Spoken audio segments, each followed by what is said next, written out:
ఒక ఇల్లు తగలబడిపోతోంది. జనం చుట్టూ చేరి చూస్తున్నారు.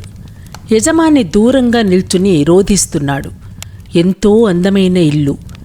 10 రోజుల క్రితం ఎవరో రెట్టింపు ధర ఇస్తామన్నా అమ్మలేదు. అందుకే దుఃఖం. ఇంతలో పెద్ద కొడుకు వచ్చాడు. నాన్న, ఎందుకు ఏడుస్తున్నావు? నీకు తెలీదా నాన్న? 3 రెట్ల ధర వస్తే ఇల్లు నిన్ననే అమ్మేశాను. నీకు చెప్పేటంత సమయం లేకపోయింది అన్నాడు. చేత్తో తీసేసినట్టుగా ఒక్కసారిగా వేదన పోయింది. గుండెల నిండా సంతోషంగా గాలి పీల్చుకున్నాడు. ఆ తరువాత తను ఒకడిగా మంటల్ని చూస్తూ పక్కవారి సంభాషణలో పాలు పంచుకొనసాగాడు. అదే ఇల్లు, అవే మంటలు. క్షణం క్రితం వరకు ఉన్న అటాచ్మెంట్ పోయింది. ఇప్పుడు నిజం చెప్పాలంటే కాస్త ఆనందిస్తున్నాడు కూడా. ఇంతలో రెండో కొడుకు వచ్చాడు.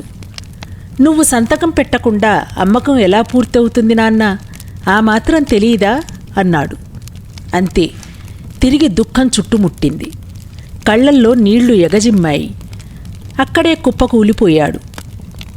ఈ లోపులో మూడో కొడుకు వచ్చి, నాన్న, ఇల్లు కొన్న వ్యక్తి మాట మీద నిలబడే నిజాయితీ గల మనిషి. మాటతోనే అమ్మకం జరిగిపోయిందన్నాడు. సగం డబ్బు చెల్లించేశాడు కూడా అన్నాడు. తిరిగి సంతోషం పెనవేసుకుంది. ఇది నాది అనుకున్నప్పుడు దుఃఖం వస్తోంది, కాదనుకున్నప్పుడు పోతోంది. నిజానికి ఏమీ మారలేదు.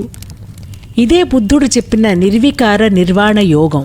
అప్పుడు దుఃఖం మిమ్మల్ని వదిలేస్తున్నందుకు దుఃఖిస్తుంది. ఈ వీడియో మీకు నచ్చినట్లయితే లైక్ చేయండి, షేర్ చేయండి, మా ఛానల్ని సబ్స్క్రైబ్ చేయండి.